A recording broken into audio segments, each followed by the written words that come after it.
உத்தரப்பிரதேசம், ராஜஸ்தான், தொடர்ந்து தமிழகத்தில் இருந்தும் விவசாயிகள் டெல்லியை முற்றுகையிட்டிருக்கிறார்கள். மத்திய அரசு முடங்கி இருக்கிறது. உலக நாடுகள் விவசாயிகளுடைய போராட்டத்திற்கு ஆதரவு தெரிவித்தன. பல நாட்டினுடைய அதிபர்கள், பிரதமர்கள் ஆதரவு தெரிவித்ததையும் மத்திய அரசு கண்டனம் தெரிவித்திருக்கிறது. ஒரு வழி மேலே போய் நேற்றைய தினம் ஐக்கிய நாட்டு சபையே இந்திய அரசாங்கத்திற்கு கண்டனம் தெரிவித்திருக்கிறது.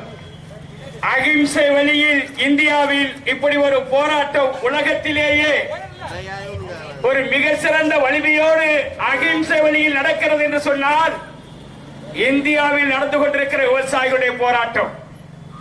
4 ஆண்டுகளுக்கு முன்னதாக தமிழ்நாடு இதே அகிம்சை வழி போராட்டம் நடைபெற்றது. ஜல்லிக்கட்டுக்காக, தமிழர் பண்பாட்டை மீட்பதற்காக. இன்றைக்கு ஒட்டுமொத்தத்தை கொண்டு வந்து விவசாயிகளுக்கு பாதுகாப்பானது சட்டம் என்கிற ஒரு மாயையை சொல்லி அந்நிய பெருமுதலாளிகளிடம் இந்திய விவசாயிகளை அடிமைப்படுத்துகிற வேளாண் சட்டங்கள் 3 சட்டங்களை கொண்டு வந்திருக்கிறோம். இது இந்திய விவசாயிகளுக்கு நல்ல விலையை கொடுக்க போகிறது. உலக சந்தையில் போட்டி போட்டு விவசாயிகள் விற்றுக் கொள்ளலாம். இந்தியாவில் ஒப்பந்த சாகுபடி முறை, பன்னாட்டு கார்ப்பரேட் நிறுவனங்களோடு நேரடியாக விவசாயிகள் ஒப்பந்தம் போடலாம். மத்திய அரசு இனி கொள்முதல் செய்யும் முதலாளிகளுக்கு ஆதரவாக கொண்டு வருகிறது. விடமாட்டோம் என்று விட்டுக் கொண்டிருக்கிறார்கள். சென்னை மாநகரம் மக்கள் நடத்துகிற போராட்டம் இது ஒரு மக்களுக்கான போராட்டம். நாங்கள் ஒட்டுமொத்த சட்டத்தையும் எதிர்க்கவில்லை. நாங்கள் கேட்பது, எங்களுக்கு MS சாமிநாதன் குழு பரிந்துரையை 2014 தேர்தல் களத்தில் வாக்குறுதியாக எழுத்துப்பூர்வமாக பாரதிய ஜனதா கட்சி சொன்னது. இன்றைக்கு 2வது ஆட்சி காலம் 7 ஆண்டுகள் ஓடிவிட்டது. நிறைவேற்ற மறுத்துவிட்டது. உச்ச நீதிமன்றத்திலே எழுத்துப்பூர்வமான அபிடவிட் 2016 மோடி அரசாங்கம் நாங்கள் MS சாமிநாதன் குழு பரிந்துரையை ஏற்க மாட்டோம், விவசாயிகளுக்கு லாபகரமான விலை தர மாட்டோம் என்று அபிடவிட் கொடுத்து விட்டது. இன்றைக்கு போராட்டம் துவங்கிய பிறகு மோடி பகிரங்கமான ஒரு பொய்யை சொல்லி இந்திய மக்களை திசை திருப்ப முயற்சி எடுத்தார். நாங்கள் நீண்ட காலமாக MS சாமிநாதன் குழு பரிந்துரையை நிறைவேற்ற விவசாயிகள் போராடினார்கள், அதை தான் சட்டமாக கொண்டு வந்திருக்கிறோம் என்று சொன்னார்கள். எவ்வளவு பெரிய பொய்! உலக நாடுகளே வெட்கி தலை குனிகிற பொய்! குறைந்தபட்ச ஆதார விலையை பின்வாங்குகிற மத்திய அரசாங்கம் இன்றைக்கு பொய்யை சொல்லி விவசாயிகள் முடக்கிவிடலாம் என்று பார்த்தது. இன்றைக்கு ஒட்டுமொத்த விவசாயமும் டெல்லியை சூழ்ந்திருக்கிறது. டெல்லி முடங்கி இருக்கிறது. 2 தினங்களுக்கு முன்னதாக 5வது கட்ட பேச்சுவார்த்தையில் MSPக்கான உத்தரவாதத்தை அரசாணையில் கொண்டு வருகிறோம் என்று சொல்லப்பட்டதாக ஒரு செய்தி வேளாண் துறை அமைச்சர் சொல்லியிருக்கிறார். எங்களுக்கு ஒப்பந்த சாகுபடி கார்ப்பரேட்டுகளிடம் போட மாட்டோம், நாங்கள் அரசோடு தான் போடுவோம். அரசுதான் வணிகர்களோடு போட வேண்டும். ஆகவே குறைந்தபட்ச ஆதார விலையின் அடிப்படையில் இரட்டை கொள்முதலை இந்தியாவில் அறிமுகப்பட அதை உறுதிப்படுத்த வேண்டும் சட்டத்தில். இதுதான் நாங்கள் கேட்கிறோம். அதே போல இந்திய விளைநிலங்கள் கார்ப்பரேட்டுகளிடம் ஒப்பந்த சாகுபடி என்கிற முறையில் அபகரிப்பதற்கு, கனிம வளங்கள், மீத்தேன், ஹைட்ரோ கார்பன் எடுப்பதற்கு இன்னைக்கு காவிரி டெல்டா பாதுகாக்கப்பட்ட மண்டலமாக இருந்தாலும் ஒப்பந்தம் செய்கிற கார்ப்பரேட் நிறுவனங்கள் உள்ளே வருவார்கள், நிலங்களை அபகரிப்பார்கள், அனுமதிக்க மாட்டோம். எனவே அந்த ஒப்பந்த சாகுபடி முறையை அரசாங்கம் கைவிட வேண்டும். கார்ப்பரேட்டுகளோடு இந்தியாவினுடைய விவசாயியும் வணிகத்தையும் பிரித்து பார்த்து விட முடியாது. வணிகர்கள் தான் உற்பத்தி செய்கிற பொருளுக்கு பெயர் வைத்து மெருகூட்டி பாக்கெட்டில் அடைத்து மக்களுக்கு விற்று விவசாயிகளுக்கு லாபத்தை ஈட்டு தரக்கூடியவர்கள்.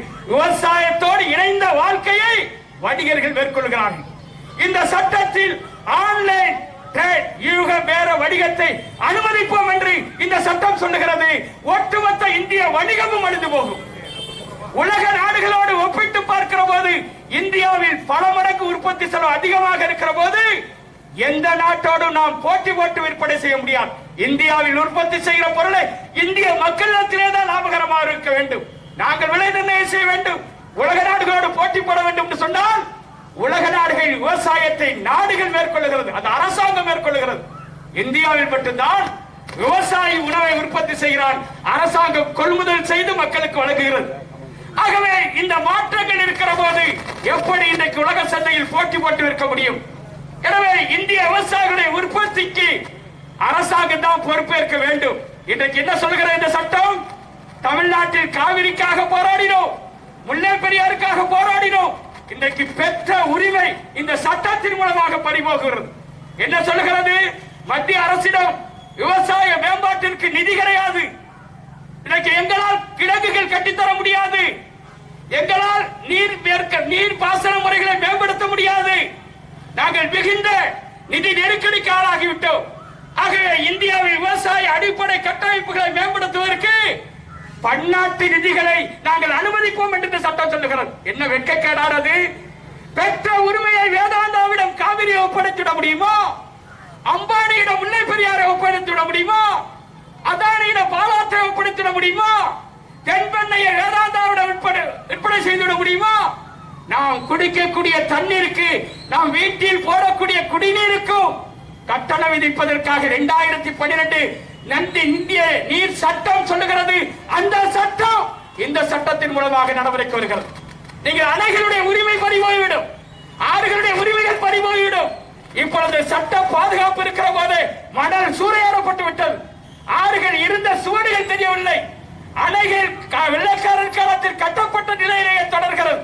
எப்படி இந்தியாவுடைய நீர்நிலைகளை இந்த சட்டம் பராமரிப்பு என்கிற பெயரில் விளைநிலங்களையும் நீராதாரங்களையும் இயற்கை வளங்களையும் கனிம வளங்களையும் வேளாண் சட்டம் என்கிற பெயரில் ஒட்டுமொத்தமாக இந்திய அரசு பன்னாட்டு பெருமுதலாளிகளுக்கு தாரை வார்க்கிற சட்டம், இந்திய விவசாயிகளையும் வணிகர்களையும் அகதியாக்கக்கூடிய சட்டம். இந்திய மோடி அரசு, மத்திய அரசு, மோடி அரசு, மத்திய அரசு, திரும்ப பெறு, திரும்ப பெறு, திரும்ப பெறு, திரும்ப பெறு, விடமாட்டோம், விடமாட்டோம், விடமாட்டோம், விடமாட்டோம். விவசாயிகள் நாங்கள், வணிகர்கள் நாங்கள், விவசாயிகள் நாங்கள், வணிகர்கள் நாங்கள், பொதுமக்கள் நாங்கள், பெண்கள் நாங்கள், பொதுமக்கள் நாங்கள், பெண்கள் நாங்கள், விடமாட்டோம், விடமாட்டோம், விடமாட்டோம், விடமாட்டோம். விவசாயிகள் அளிக்கும் விரோத சட்டங்களை, அளிக்கும் விரோத சட்டங்களை அனுமதிக்க விடமாட்டோம். அளிக்காதே, கருப்பு சட்டம் போட்டு அழிக்காதே, கருப்பு சட்டம் போட்டு அளிக்காதே, அடிமைப்படுத்தாதே, அடிமைப்படுத்தாதே, அடிமைப்படுத்தாதே, அடிமைப்படுத்தாதே. மத்திய அரசு, மோடி அரசு, மத்திய அரசு, மோடி அரசு, அடிமைப்படுத்தாதே, அடிமைப்படுத்தாதே, அடிமைப்படுத்தாதே, அடிமைப்படுத்தாதே. ஒப்பந்த சாகுபடி முறை என்று, ஒப்பந்த சாகுபடி முறை என்று, ஒப்பந்த சாகுபடி முறை என்று ஒப்பந்த சாகுபடி முறை என்று கார்ப்பரேட்டுகளிடம் அடிமைப்படுத்தாதே, கார்ப்பரேட்டுகளிடம் அடிமைப்படுத்தாதே. பிரிக்காதே, பிரிக்காதே, பிரிக்காதே, பிரிக்காதே, விவசாயிகளை பிரிக்காதே, விவசாயிகளை பிரிக்காதே, பழிக்காதே, பழிக்காதே, பறிக்காதே, பறிக்காதே. உங்கள் மோசடி நடவடிக்கை பழிக்காது. ராணுவத்தை கொண்டு, ராணுவத்தை கொண்டு, மோடி அரசு தடியடி கொண்டு, மோடி அரசை தடியடி கொண்டு, தாக்காதே, தாக்காதே, தாக்காதே, தாக்காதே, தடியடி கொண்டு தாக்காதே, தடியடி கொண்டு தாக்காதே, வீசாதே, வீசாதே, வீசாதே, வீசாதே. நீதி கேட்கும் விவசாயிகள் மீது, நீதி கேட்கும் விவசாயிகள் மீது, அகிம்சை வழியில் போராடும் அகிம்சை வழியில் போராடும் விவசாயிகள் மீது விவசாயிகள் மீது கண்ணீர் பூகை குண்டுகளை கண்ணீர் பூகை குண்டுகளை வீசாதே, வீசாதே, வீசாதே, வீசாதே. திரும்ப பெறு, திரும்ப பெறு, திரும்ப பெறு, திரும்ப பெறு.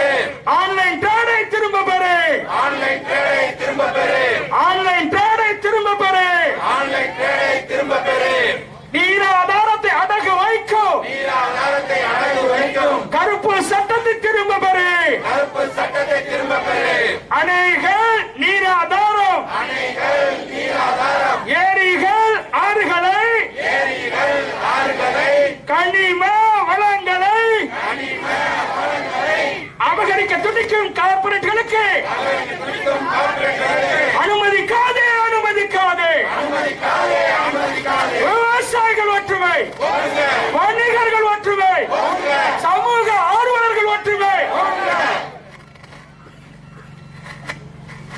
இந்த போராட்ட தருணத்தில் அந்த முயற்சிக்கு தலைமையேற்று தந்திருக்கிற தமிழக மக்கள் நட்சத்திரங்களில் முதன்மையானவராக இருக்கிற திரு பாண்டியன் அவர்களுக்கும், இந்த முயற்சியை ஒருங்கிணைப்பதில் முக்கிய பங்காற்றிய திரு செந்தூர் பாரி அவர்களுக்கும், ஒருங்கிணைந்து கூடி வந்திருக்கிற ஆம் ஆத்மி கட்சியினுடைய அன்பர்களுக்கும், எம் தமிழர் தொழில் வணிக வேளாண் பெருமன்றத்தினுடைய அன்பு உறவுகளுக்கும், பொது சமூகத்தினுடைய முக்கிய அமைப்புகள் எல்லோருக்கும் என்னுடைய நன்றியும் வணக்கத்தையும் முதலில் சொல்லிக்கொண்டு, திரு பி.ஆர். பாண்டியன், அவரோடு இணைந்திருக்கிற ஏனைய தலைவர்கள், அவருக்கு பின்னால் இருக்கிற பல்லாயிரம் பல லட்சம் விவசாய பெருங்குடி மக்கள் தமிழ் சமூகத்தின் சார்பில் புதுடில்லியில் போராட்டம் நடத்தி கொண்டிருக்கிற அந்த விவசாய பெருங்குடி மக்களுக்கு எம்முடைய மாபெரும் மகத்துவமான ஒரு உன்னத வணக்கத்தை இந்த நேரத்திலே பதிவு செய்து கொள்கின்றோம். காரணம், அவர்கள் விவசாய பெருங்குடி மக்களுக்கு மட்டுமல்ல நம்பிக்கையாக எழுந்திருக்கிறார்கள், இந்த நாட்டினுடைய ஜனநாயகத்திற்கு நம்பிக்கையாக எழுந்திருக்கிறார்கள். பாராளுமன்றத்தில் எதிர்கட்சிகளினுடைய குரலை கேட்க வேண்டாம், பொது சமூகத்தினுடைய குரலை கேட்க வேண்டாம், ஊடகங்களினுடைய கருத்துக்களை கேட்க வேண்டாம், நாங்கள் நினைக்கிறபடி ஆள்வோம் என்று ஒரு அரசு அறிவிக்காத சர்வாதிகாரம் நிகழ்ந்து கொண்டிருக்கிற காலத்தில் உங்களை பணிய வைப்போம், எங்களிடம் வந்து பேச வைப்போம் என்று கடந்த 7-8 ஆண்டுகளில் முதன்முறையாக நிரூபித்திருப்பது இந்த விவசாய பெருங்குடி மக்கள் தான். அதற்காக நாங்கள் அவர்களை நாம் புரட்டித்தானாக வேண்டும், வணங்கித்தானாக வேண்டும். ஒத்துழையாமை இயக்கம் கண்டிருக்கின்றோம், சட்ட மறுப்பு இயக்கம் கண்டிருக்கின்றோம், செய் அல்லது செத்து மடி என்கின்ற இயக்கங்களின் ஊடாகத்தான் இந்த நாடு விடுதலை பெற்றது என்றால் ஜனநாயகத்தில் இப்படிப்பட்ட மக்கள் போராட்டங்கள் தான். அதுபோல தமிழகத்திலும் மக்களுக்கான மாற்றத்திற்கு விவசாய பெருங்குடி மக்கள் முன்னிக்க வேண்டும்.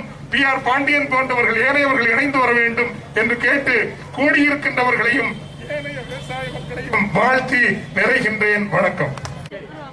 தமிழகத்தில் உள்ள வணிக பெருமக்கள் மட்டுமல்ல, இந்திய வணிக பெருமக்கள் அவர்களுடைய பாதம் தொட்டு வணங்கி அவர்களுக்கு இந்திய வணிகர்கள் என்றென்றும் அவர்களுக்கு உறுதுணையாக இருப்பார்கள் என்ற செய்தியை எடுத்துரைக்கின்ற வகையிலே தமிழ்நாடு வணிகர் சங்கங்களின் பேரமைப்பின் பெருமைக்குரிய தலைவரும் இந்திய வணிகர்களின் பாதுகாவலருமான அன்பு தலைவர் A.M. விக்ரமராஜா அவர்கள் இன்று தமிழகம் முழுவதும் நடைபெற்றுக் கொண்டிருக்கின்ற ஆர்ப்பாட்ட அறப்போராட்டத்திலே அனைத்து வணிக பெருமக்களும் பங்கு கொள்வார்கள் என்ற இனிய செய்தியை எடுத்துரைத்து இன்று தலைவர் அவர்கள் கள்ளக்குறிச்சியிலே நடந்து கொண்டிருக்கின்ற ஆர்ப்பாட்ட கலந்து கொண்டிருக்கின்றார்கள்.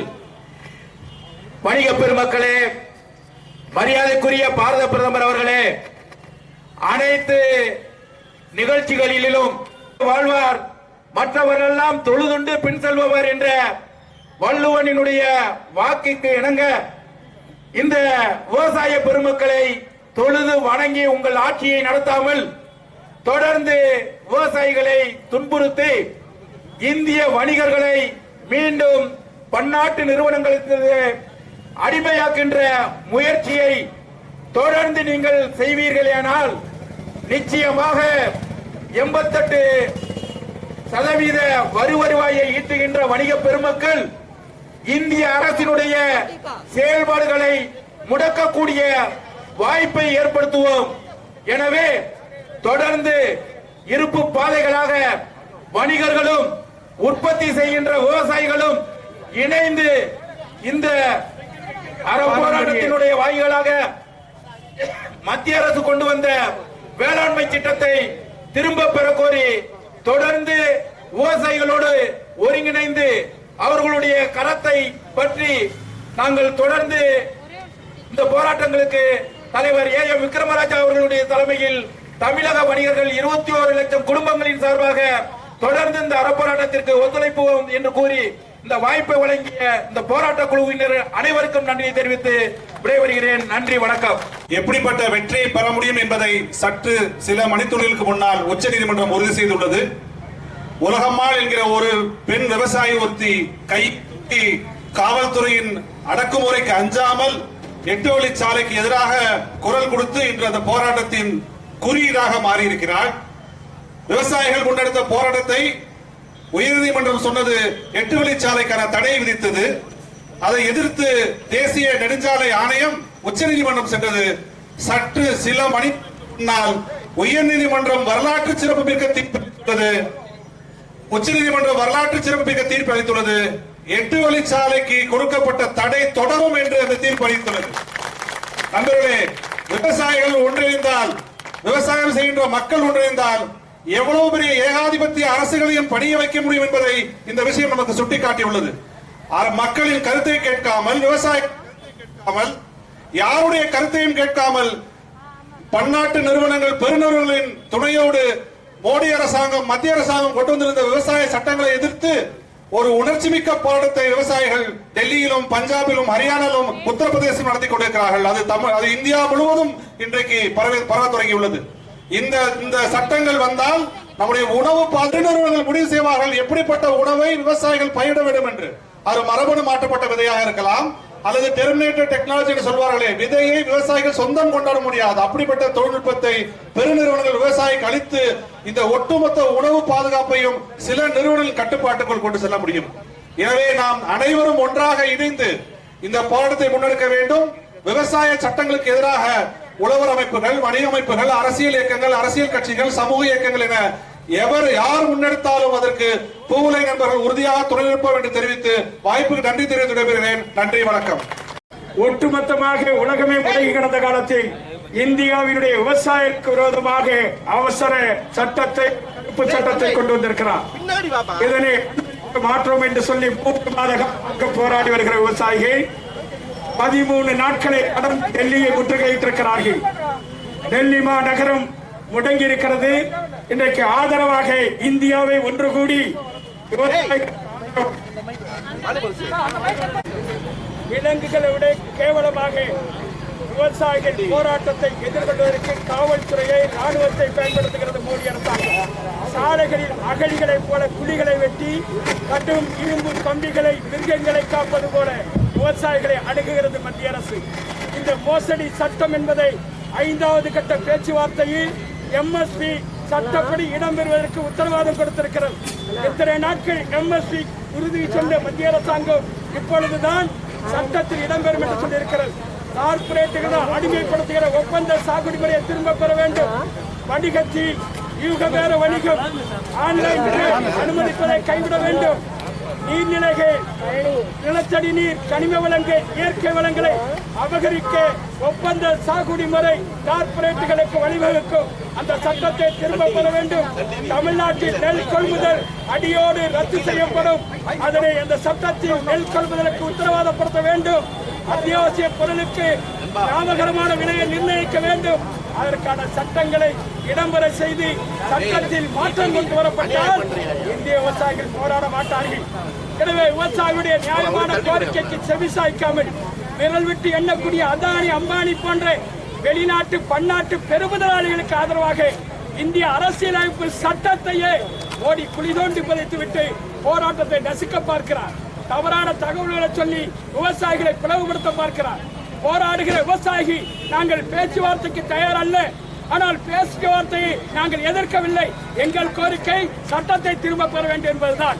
எனவே அதில் இருக்கிற பாதிக்கிற அம்சங்களை மத்திய அரசு பரிசீலனை செய்து விவசாயிகளோடு கலந்து பேசி, மாநில அரசுகளோடு கலந்து பேசி, பாராளுமன்றத்தில் முழு விவாதத்திற்கு உட்படுத்தி புதிய சட்டம், விவசாயிகளுக்கு பாதுகாப்பான சட்டம் மோடி கொண்டு வருவாரேனால் அதை நாங்கள் ஏற்றுக்கொள்ள தயாராக இருக்கிறோம்.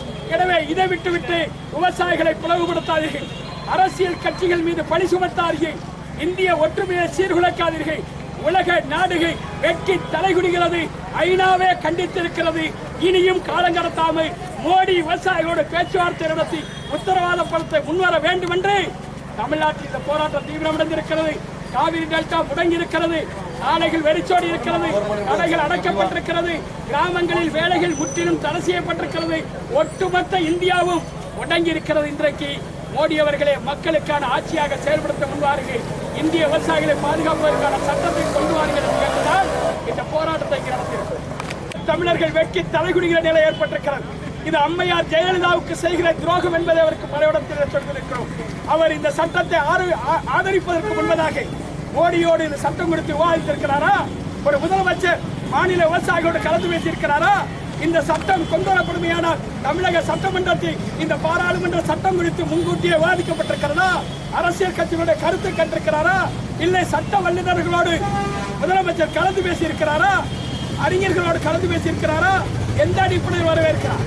வெட்கக்கேடான ஆதாரம் இல்லாமல் அவர் வரவேற்பது என்பது அவருக்கு மட்டும் தலைகுறிவல்ல, ஒட்டுமொத்த தமிழ் சமுதாயத்துக்கு ஏற்பட்டிருக்கிற தலைகுறி. 8 வழி சாலைக்கு மத்திய மோடி அரசோடு கூட்டணி சேர்ந்து அந்த சாலை திட்டத்தை ஏதோ மக்களுக்கு என்று சொல்லி சுயநலத்திற்காக விவசாயிகளை அழித்து சாலை போட முற்பட்ட முதலமைச்சர் எடப்பாடி பழனிசாமிக்கும் மோடி அரசுக்கும் இன்றைக்கு உச்ச நீதிமன்றம் நெத்தியடி தீர்ப்பை கொடுத்திருக்கிறது. வெட்கம் இருந்தால் திட்டத்தை திரும்ப பெற வேண்டும். தமிழக விவசாயிகள் மீது நலன் இருந்தால் எடப்பாடி பழனிசாமி அவர்கள் 8 வழி சாலை திட்டத்தையும் இந்த அரசு விவசாய விரோத சட்டங்களுக்கு கொடுத்த ஆதரவையும் திரும்ப பெற வேண்டும். இந்தியாவில் பாராளுமன்றத்தில் மட்டுமல்ல, பாரதிய ஜனதா கட்சியோட அமைச்சரவையில் பங்கேற்ற கட்சிகள் எல்லாம் இன்றைக்கு இந்த சட்டத்துக்கு எதிராக வெளியேறி இருக்கிறது. எடப்பாடி பழனிசாமி அவர்கள் நீங்கள் வெளியேறாவிட்டால் தமிழக விவசாயிகள் உங்களை மன்னிக்க மாட்டார்கள். மறுக்கும் பட்சத்தில் தமிழகம் மட்டுமல்ல, இந்தியா ஒரு மறு சுதந்திர போராட்டத்தை நடத்தும். கார்ப்பரேட் அடகு வைக்க அனுமதியோ அனுமதியோ இந்தியாவுக்கு உணவு படைக்கும் ஏழை விவசாயிகளை கார்ப்பரேட் நிறுவனங்களிடம் அடிமைப்படுத்துதல் சட்டமா அடிமைப்படுத்தல் சட்டமா மோடி அரசு சட்டத்தை விடமாட்டோம் விடமாட்டோம் அஞ்ச மாட்டோம் அஞ்ச மாட்டோம் அஞ்ச மாட்டோம் மோடி அரசின் அடக்குமுறைக்கு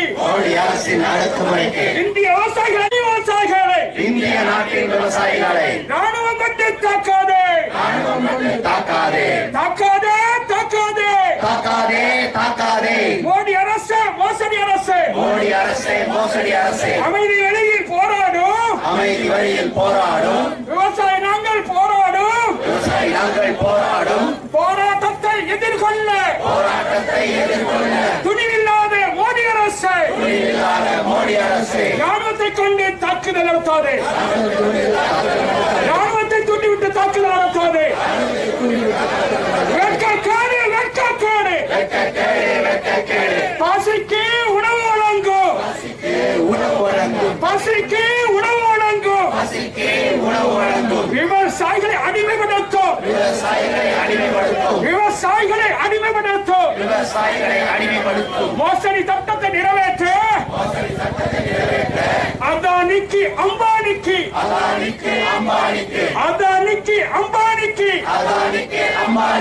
அடிமைப்பட்ட மோடி அரசு விவசாயிகள் நாங்கள் விட மாட்டோம் விவசாயிகள் நாங்கள் விட மாட்டோம்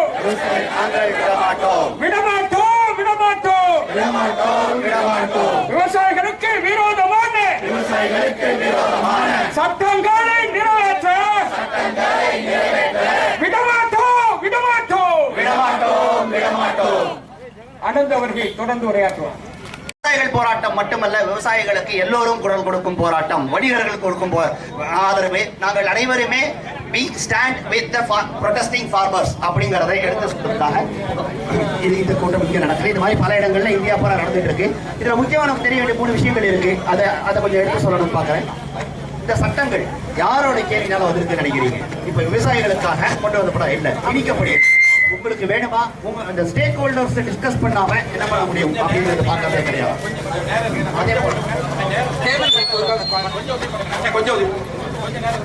இப்ப இந்த 3 சட்டங்களே பாத்தீங்கன்னா, ஒரு சட்டம் என்ன பண்ணுதுன்னா ஏபிஎம்சி அப்படி வந்து பைபாஸ் பண்ணுது. அதாவது இதுக்கு முன்னாடி இருந்த சந்தைப்படுத்துதலை அது வந்து முறியடிக்குது. இதுக்கு முன்னாடி இருந்த இடத்துல பிரச்சனை இருந்தது, அதுல எம்எஸ்பி வரதில்ல, அதுவே வந்து ஒரு 23 கிராம் தான் இருக்கு அப்படிங்கிற பட்சத்துல அதையும் மீறி அதை தூக்கிட்டு ஏபிஎம்சி வழிபடுவதையும் தூக்கிவிட்டு யாருக்கு வழிபடுறாங்க? அதானி அம்பானி என்ன சொல்றாங்க? போர்டிபிகேஷன், செறிவூட்டப்பட்ட உணவு அப்படின்னு சொல்லி உலகத்திலே ஒரு 4 கம்பெனி தான் அதுக்கு டெக்னாலஜி வச்சிருக்கோம். ஜெர்மனில 2 பேரு, சுவிட்சர்லாந்துல 2 பேர். அவங்களுக்கு வந்து இப்ப 8000 கோடி எடுத்து வைக்கிறோம்.